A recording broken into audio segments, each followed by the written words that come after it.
Behind the veil of history lies the chilling truth of some of the most notorious serial killers individuals who hid in plain sight, living lives of privilege while committing unthinkable horrors. But who were they really? Gilles de Rais. Gilles de Rais, born in 1405 into a wealthy French family, is infamously remembered as one of history's earliest serial killers. Following the death of his parents, he inherited immense wealth and land. His early life was one of privilege, marked by a strong education and military training. Gilles rose to prominence as a soldier, fighting alongside Joan of Arc in the 100 Years' War. His bravery earned him the prestigious title of Marshal of France. However, after Joan's execution in 1431, Gilles's life spiraled into darkness. He retired from the military, squandered his fortune on extravagant pursuits, and turned to occult practices in a desperate quest for power and wealth.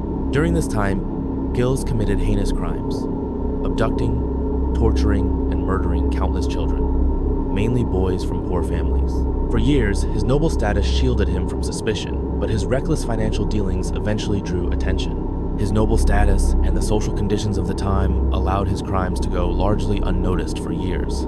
The exact number of victims murdered by Gilles de Rais remains unknown. Estimates vary widely, but historians believe he may have killed anywhere between 80 to 200 children. In 1440, an investigation uncovered horrific evidence of his crimes.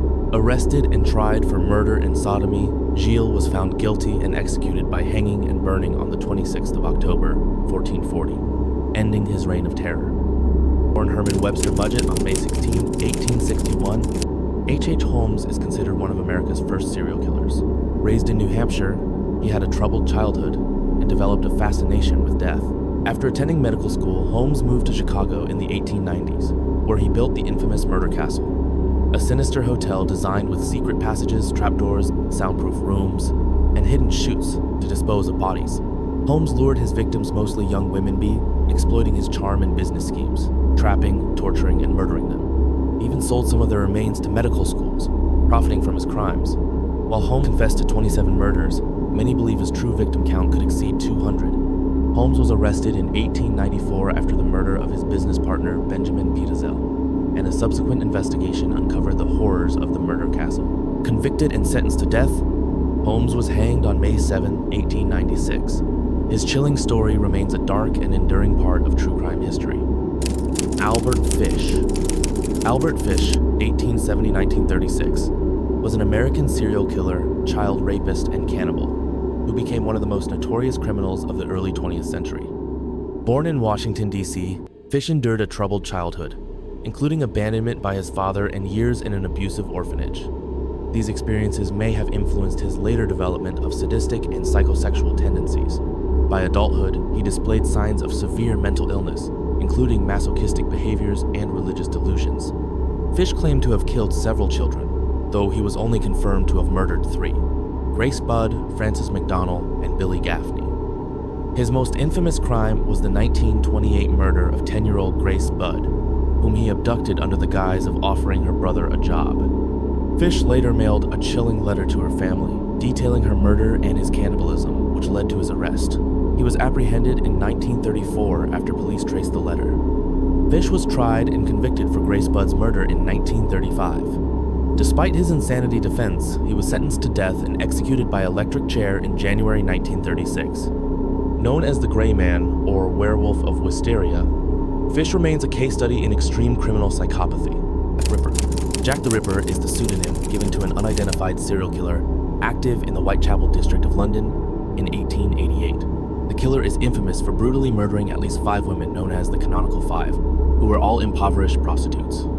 The victims Mary Ann Nichols, Annie Chapman, Elizabeth Stride, Catherine Eddowes, and Mary Jane Kelly were found with their throats slashed and, in most cases, their bodies mutilated. The precision of the killings led to speculation that the perpetrator had medical or anatomical knowledge. Despite widespread public panic and an extensive investigation, Jack the Ripper was never caught. The case gained notoriety through sensationalist newspaper coverage and cryptic letters sent to the press and police, some of which were allegedly from the killer, including the infamous Dear Boss letter that coined the name Jack the Ripper. The Ripper's identity remains one of the greatest mysteries in criminal history, spawning numerous theories about the killer's background, motives, and identity. The crimes left an indelible mark on Victorian society and continue to captivate researchers and the public to this day.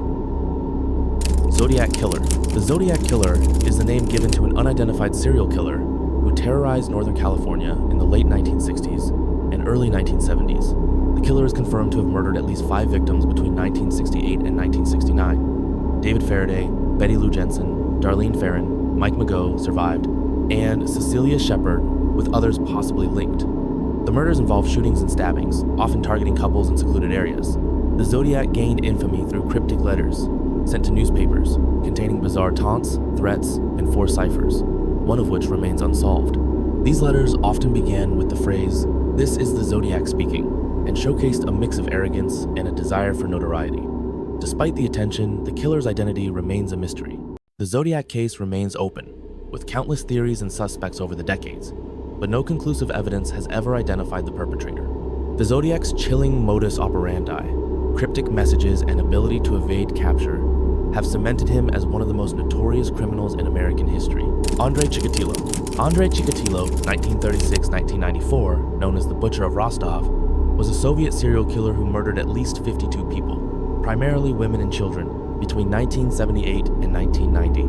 Born in Ukraine during a time of famine and political unrest, Chikatilo endured a traumatic childhood marked by extreme poverty, bullying, and the death of his brother, reportedly kidnapped and eaten by neighbors, a story that deeply affected him. As an adult, Chikatilo led an outwardly normal life, working as a teacher and later in factory management. However, he harbored violent sexual fantasies and struggled with impotence, which fueled his desire to commit brutal crimes.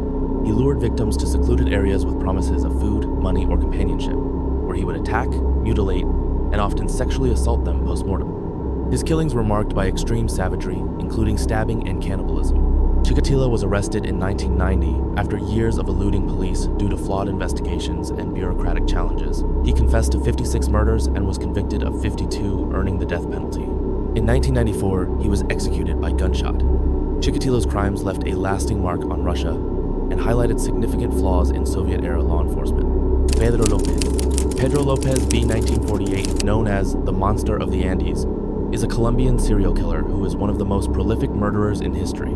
Lopez confessed to killing more than 300 girls across Colombia, Ecuador, and Peru during the 1970s and early 1980s.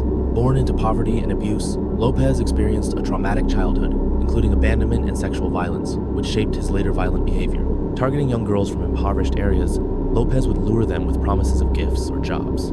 He would then sexually assault and strangle them, often dumping their bodies in remote areas. His crimes came to light in 1980 when a flood uncovered several of his victims' remains in Ecuador. Lopez was arrested, and he confessed to his horrifying acts during questioning. Convicted of 110 murders in Ecuador, Lopez was sentenced to 16 years in prison, the maximum sentence at the time. After serving 14 years, he was released in 1994 and deported to Colombia, where he briefly served time for another crime before being released. His current whereabouts are unknown, leaving a chilling legacy of justice unfinished. Ted Bundy. Ted Bundy, 1946-1989, was an American serial killer, rapist, and necrophile who confessed to killing at least 30 women across several states between 1974 and 1978, though the true number may be higher. Born in Vermont and raised in a turbulent family environment, Bundy was intelligent, charming, and outwardly charismatic, which he used to lure his victims. He typically targeted young women, often feigning injury or impersonating authority figures to gain their trust. Bundy would abduct his victims, assault them, and then kill them, sometimes revisiting their bodies to perform disturbing acts. His crimes spanned multiple states, including Washington, Oregon, Utah, Colorado, and Florida. Bundy was arrested several times but escaped custody twice, continuing his killing spree during his escapes. His final murders occurred in Florida, where he attacked multiple women at a sorority house and later killed 12-year-old Kimberly Leach. Bundy was apprehended in 1978 and convicted of multiple murders, receiving the death penalty. He was executed in the electric chair in 1989. Bundy remains infamous for his calculated cruelty, deceptive charm, and the widespread fear he instilled during his reign of terror. BTK, Dennis Rader B., 1945, known as the BTK killer short for Bind, Torture, Kill, is an American serial killer who terrorized Wichita, Kansas, between 1974 and 1991.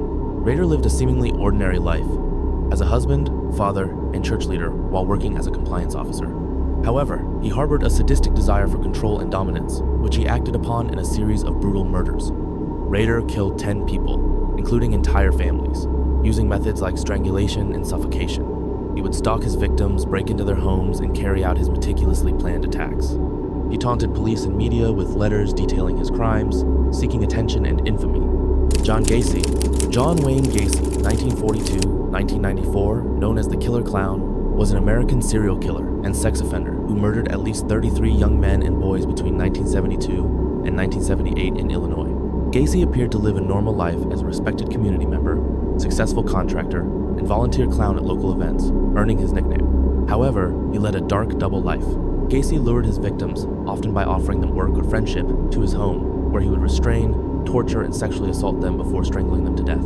He buried 26 of his victims in the crawl space of his house and disposed of others in nearby rivers. His crimes came to light in 1978 after the disappearance of 15-year-old Robert Piest, leading to an investigation and the discovery of the remains in his home. Gacy was convicted of 33 murders, making him one of the most prolific serial killers in U.S. history. He was sentenced to death and executed by lethal injection in 1994. Gacy's horrifying acts and deceptive persona remain infamous in criminal history. Toy Box. David Parker Ray, 1939-2002, infamously known as the Toy Box Killer, was an American kidnapper, torturer, and suspected serial killer who committed heinous crimes in New Mexico. Ray worked as a mechanic but led a double life, creating a soundproof trailer he called the Toy Box, filled with restraints, surgical tools, and torture devices.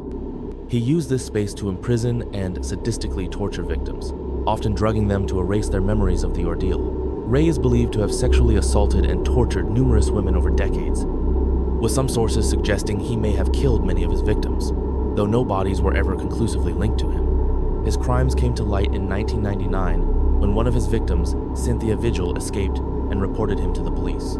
Evidence found in the toy box confirmed the scale of his atrocities. Though convicted of several crimes, including